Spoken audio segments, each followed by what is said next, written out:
Hello, everyone, and welcome to our Wednesday webinar. We are thrilled that you have joined us today for Finding Strengths in the Unexpected with John Chamblin. My name is Megan Hoyt, and I work in the Mentoring Resource Center and Alumni Personal Career Development Center here at Wake Forest. We're the ones who are hosting all of these Wednesday webinars.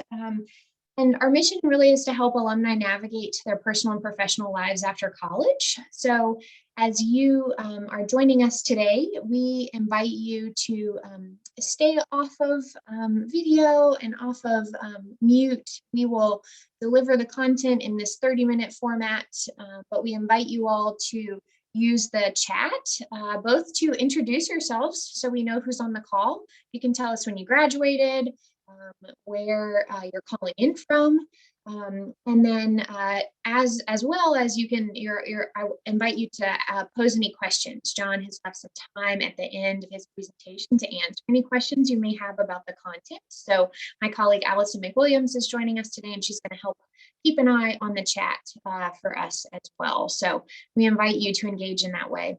At the end of our webinar, at the end of the 30 minutes, we will actually stop the recording of our presentation and invite you all to stick around for a post-webinar chat with John. He's graciously decided to stick around and answer any questions you may have about the content. So we look forward to that at the end of our 30 minutes here today. So without any further ado, I'm going to kick it over to John Chamblin. He's the Director of Engagement Programs in the Office of Alumni Engagement. And beyond that, he has so many strengths. I could count the ways that we count him among our trusted colleagues and dear friends. But I'm going to let him take it away. Awesome. Thank you so much, Megan, and thrilled to have all of you all here to spend a little bit of your lunchtime with me today. So this topic is especially relevant and important, and the unexpected that we all have been dealing with a lot lately has been COVID and how it's impacted the work that we do. I'm going to draw a lot of my examples as we talk through this 30 minutes from the past year and how it's impacted me and what changes I've made in terms of work that I do. But know that this is relevant to a new job, new leadership, restructuring, and I'm cognizant of the fact that all of those things may have happened to some of you on top of a pandemic. And so this could be super layered and super nuanced given what you all have been experiencing for the past year. But I do believe that a lot of what I'm going to talk about today is relevant outside of a pandemic. I hope so anyways. Hopefully we don't have pandemic for a long time. So I wanted to start with, this is right from my job description, and it's at the very bottom. And you all may know it or relate more to a line that's something like other duties as assigned, that there's no way the job description can cover everything that we're expected to do in our work.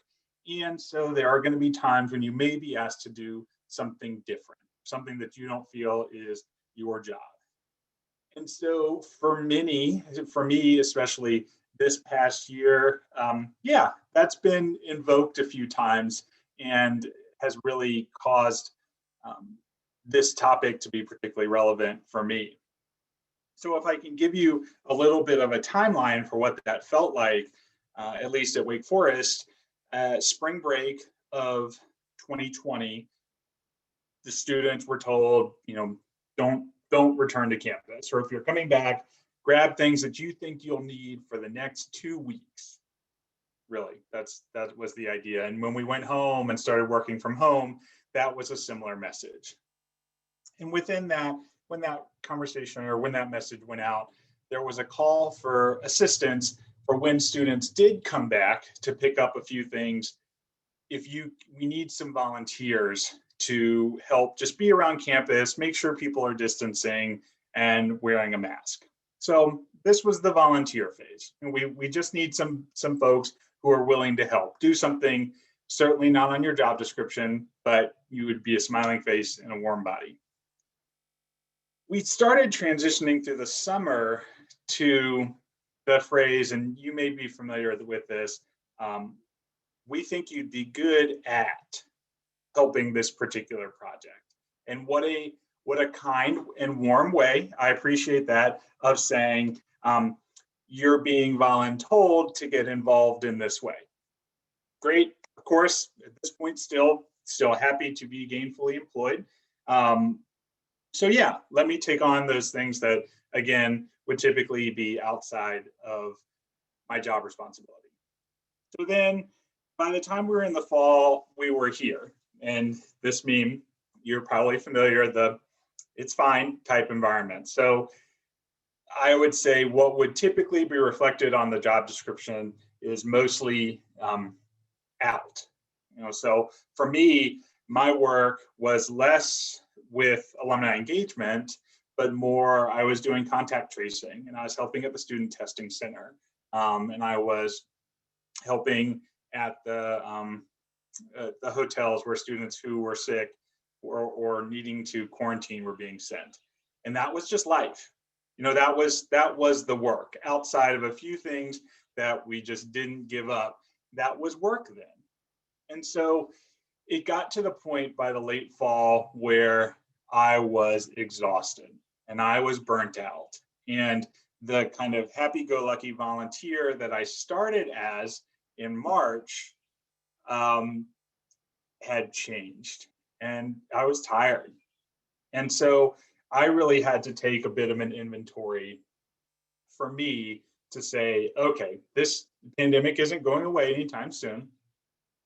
This type of work seems to be what the new normal is. How is this going to work? And so that's really what the rest of our time today is going to be talking about. And everything is good in trios. So basically, for me, it boiled down to 3 questions. So I started with, what am I good at? Now, I'm fortunate in previous work to have done a cadre of assessments.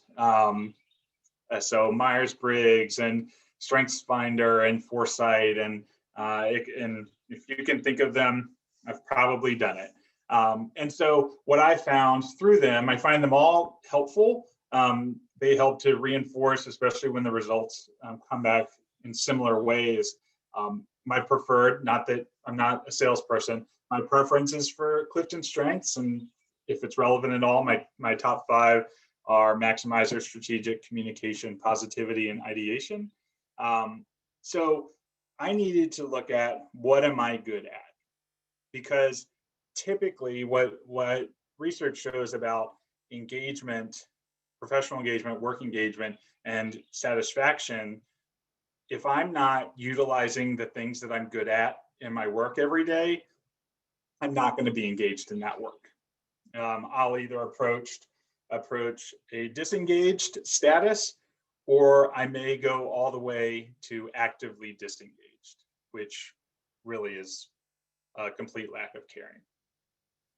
So this is a question that, if you're familiar with assessments, can help inform the answer.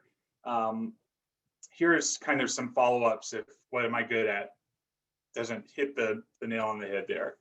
So what do I do well? A little bit of a twist on that. I do think those questions are different. What do I do that others don't? What do I do that's appreciated? And where do I show up? You could even add, where do I show up that others don't? So for me, I recognize that my willingness to volunteer and raise my hand for things is one thing that people appreciate of me. So I had kind of found myself in this disastrous cycle of what I do well, volunteer and show up, was now creating this potential for disengagement. So I really needed to analyze that. So I hope that sort of what am I good at question starts to percolate for you in terms of, what are those things that you're a rock star at doing? You are a rock star at doing things. Don't let anyone tell you different. But how do you enumerate those? How do you really, and for me, when I kind of had this conversation with myself, I wrote those things down because I knew that was going to be relevant going forward. So the next idea was, what am I doing? and not just this existential, what am I doing on this planet, but what's the work that I'm doing now? And the supplemental questions are, in this new environment, where am I being asked to show up? Are there new people that I'm working with? What skills am I being asked to use? And what skills am I being asked to learn? So for me, as a doing contact tracing, I feel like became a quasi medical service provider. All right. So when I let someone know that they were potentially exposed to someone who had tested positive for COVID, there were a bevy of questions that I needed to ask to sort of deduce their level of exposure, their level of risk, and what their next step needed to be.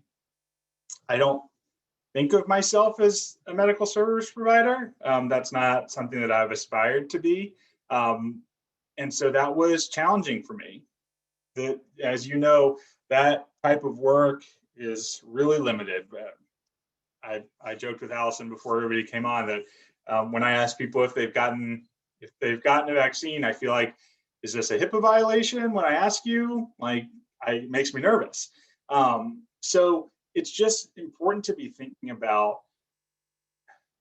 really looking at the new tasks and assignments that I've been asked to do. Again, think about maybe a restructuring in your organization. You may not have had a lot of control over what new things got brought onto your plate or what things were taken off of your plate.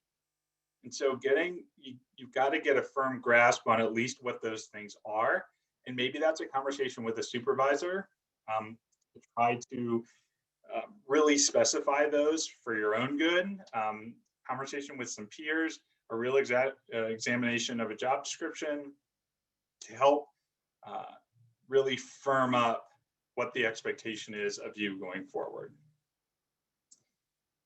Next one here is then, how do we bring those bubbles together? So what opportunities exist? Here's what I'm good at. Here's what I'm being asked to do now. How can we blend the two? And so, again, I'll go back to strengths because that's really where I like to lead with. How do I use my strengths in these new assignments? So another example for you, I would spend 4 to 5 hours a week at the student testing center. And here's what that work boiled down to. A student would come in, I would ask them to sanitize their hands, and I would direct them to a testing center, an open testing location. Not the most taxing, I promise. But that was work that needed to be done, and I was there to do it. So a quick rundown of my strengths again. Maximizer, if you're not familiar with strengths, maximizer is the sense of always wanting to take from good to better, better to best. Given that process, that was the challenge, right? That was driving that disengagement was I needed this to be better. The students were coming in, they were the 7th time they had been tested. It was in the middle of the day. They just had a test. They were frustrated. They weren't happy to be there. So my thought was, how do I make this better? Strategic drives me to look at options and what potential there is for some different ways forward. Ideation, obviously, will come into play. Hold on that one. Communication and positivity. There's not much time. So sometimes there's a line at this testing center. Typically, you walk in and you get assigned. Positivity was the one that jumped out for me. How do I use this positivity strength in this particular situation? So one day, my shift started, first student came in, they had to wait a second. I just said, okay, so the poll question of the day is pancakes or waffles? They said, what? I said, we're doing a poll question today. Everybody who comes through, I'll keep track of the results. Do you prefer pancakes or waffles? And they're like, waffles. I'm like, all right, great. You can head over to testing station 3. Mark down waffles. Next person who came in, pancakes or waffles? Pancakes. Person behind them says, no way. Waffles are so much better. Pancakes, You leave them out for 5 minutes, they're dry, they're not good anymore. I'm like, all right, y'all got to get this sorted before you can go to a location, pancakes or waffles. So they had a good conversation, both eventually settled on waffles. Next person came in, neither, French toast. I'm like, all right, good answer, I'll mark you down. So then what I heard, the student would go to testing station 3 and the nurse who was there would say, okay, so what's your favorite waffle topping? And they would continue this conversation. So now this boring, repetitive process that these students have been doing forever, that these nurses have been doing forever, had a spark of something different. And what I could see was there was a little bit of joy there. You know, and joy during a pandemic can be hard to find. Okay. So I'd have people come in and say, there wasn't a poll question last week. I'm like, great, that's okay. Here's the poll question today. I wasn't here last week. So we did pancakes, waffles. We did favorite 2000 sitcom. We did, would you rather go back in time or forward in time for 24 hours? I mean, it was a lot of fun. And one day when I wasn't there, somebody texted me that one of the nurses started asking their own question. I think they started asking favorite ice cream flavor or something like that. So here was a case of I then left that shift feeling engaged, joyful, that I had done work and that I had made somebody's day better. That was a conscious choice. I think we don't just, rarely does engagement at work just happen. I think there are a lot of factors that go into it. And underlying a lot of that is how am I using my strengths? If I'm using my strengths, most of the time, I'm going to be more engaged in the work. So one more example for you. I hope you're debating pancakes or waffles in the chat. I see it blinking, but I won't look right now. Or if you're a French toast person, that's fine too. We won't even get into sweet or savory for breakfast. That's a conversation for another Wednesday webinar. The next part is how to say no. So contact tracing. I'll tell you, there was no part of my strength, maximizer, strategic, communication, ideation, or positivity in my top 5 that I was using as a contact tracer. None. And I really thought about it. I really tried. It was just such a structured process. Now there are strengths. There are people who have strengths that love a structured process. But before a 4-hour contact tracing shift, I was miserable. During a 4-hour contact tracing shift, I was miserable. After the contact tracing shift, I was depressed. And when I knew something wasn't right was when I heard a team member who was also doing contact tracing say, oh, okay, I mean, I don't really mind it. I was like, okay, so this is a me thing, and not a me thing in a bad way, but it's engagement, it's strengths engagement. This really works for some people, and it was really not working for me. So when we got to the end of the semester, I checked in with my boss, checked in with the contact tracing people, and it's just like, this isn't for me. There are tons of opportunities on campus that I can do, places where you can put me where I'm going to be engaged, but this isn't the activity that's good for me. And they understood.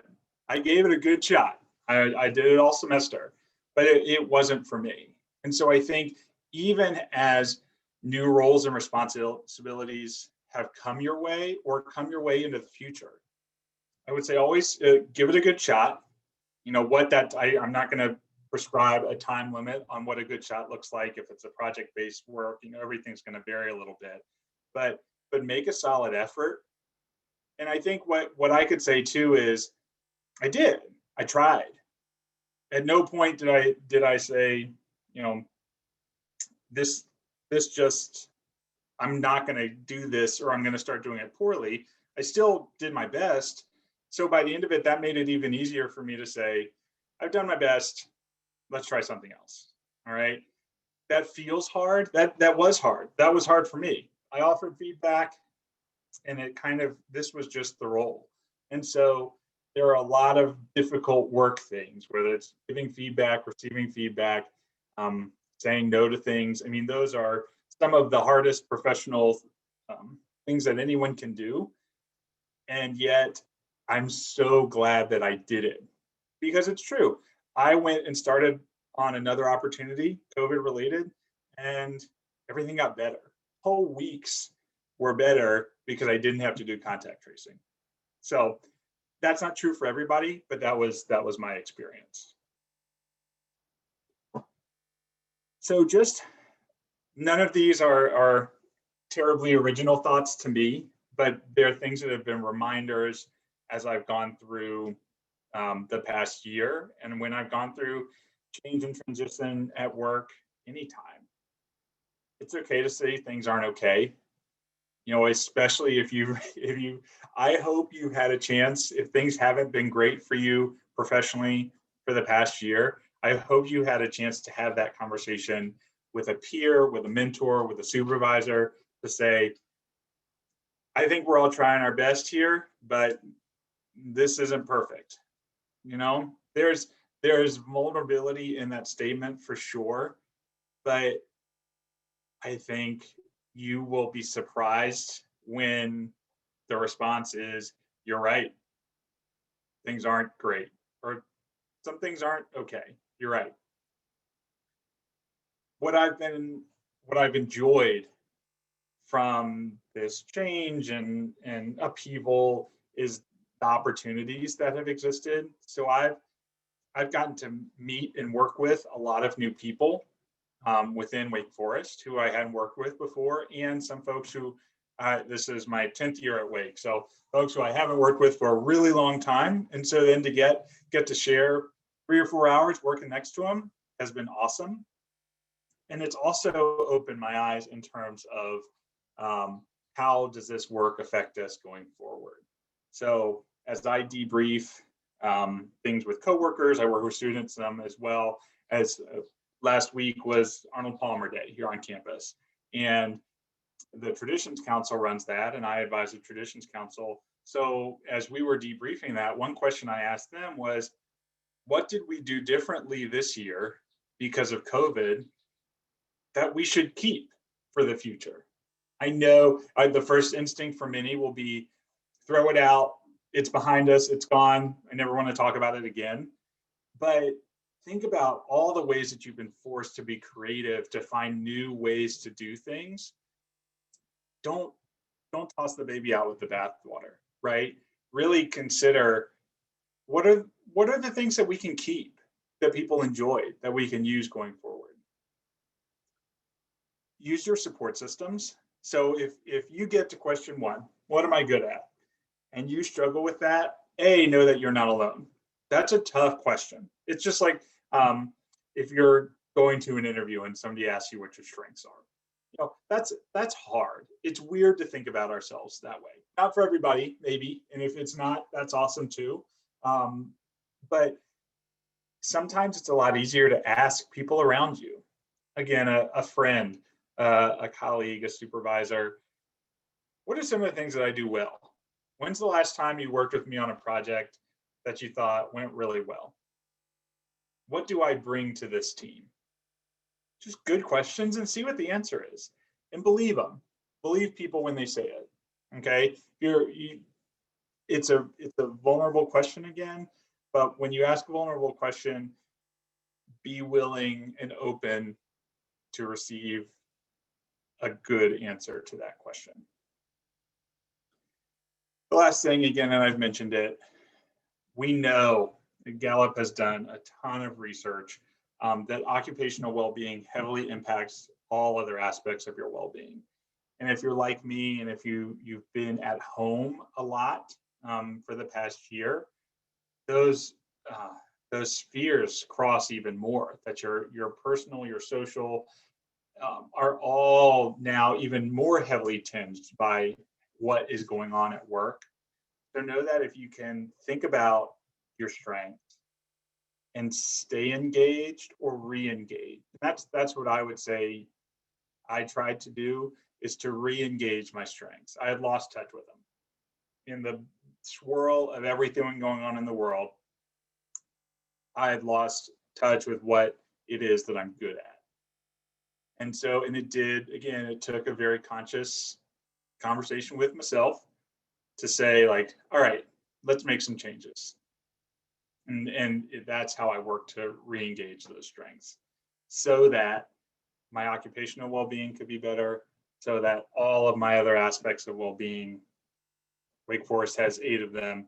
I won't rattle them all off. I think I could, but I won't. Just know, I know them all, don't worry. All of those things are impacted when you're engaged and have a good occupational well-being. That's what I have for you today. I hope that has been helpful in terms of my journey. Again, 3 simple questions. They're simple when they're on a PowerPoint slide. I think they're challenging when you ask yourself to answer them truthfully, but I hope that's a little bit of a glimpse into some tools, some questions, a process that you can use going forward. So again, I'm happy for 4 minutes of recorded question, or we can just go full off recording and go wild. So what's there in the chat, Megan? Other than pancake, other than the pancakes and waffles, was just a very lively debate. Yes. Thank you, John.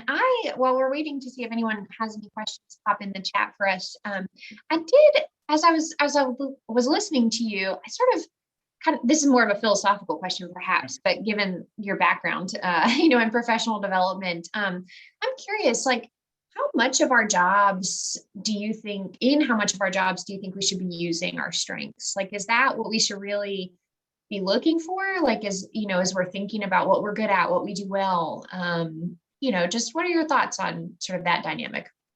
Yeah, so again, and I don't mean to hammer it home. I'll come with a strengths perspective. The top 5 strengths, formally defined from Clifton Strengths, says things that you leave the house with every day.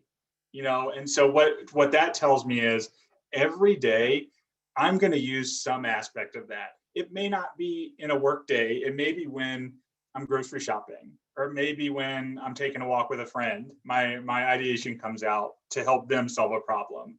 But I would say, it's about finding ways to. So some things will be natural, right? That this job was perfect for me. And then there are going to be some and when I say perfect, I just mean, man, I'm really allowed to let my strengths roar here. And some will be more challenging. So I would say, if you're able, when you look at your strengths and what you do well, if there's a 70%, I feel like I'm just grasping that out of the air, but I'm trying to give you a real number. 75% alignment in the work that you do, that is going to keep you active and happily engaged. That other 25%, even if it's literally the bottom of your strengths, if it's things that are draining for you to do, that 75% will keep you buoyed. You can go from life. I think about Spider-Man swinging through New York City. If you've met me for the first time, I love a metaphor. Okay, so just go with it. But each one of those times you get to touch one of those engaging projects, that pulls you up out of anything that might not be as engaging.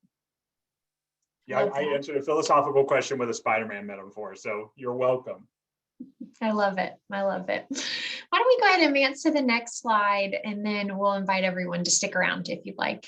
So again, John, just thank you so much. I think you have given us all so much to think about, both right now at this present moment, but also just generally in our lives. Like, how do we approach work from a strengths perspective, which is a thoughtful question and a vulnerable question. And I think you've gifted us today for us all to be thinking about.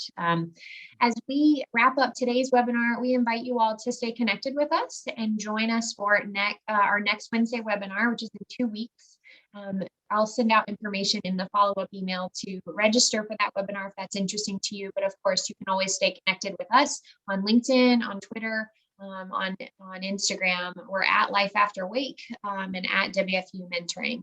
You can also register for our newsletter, Beyond the Forest, as a way to get a first look at all of these upcoming programs. We'll have one going out at the end of this month or early May.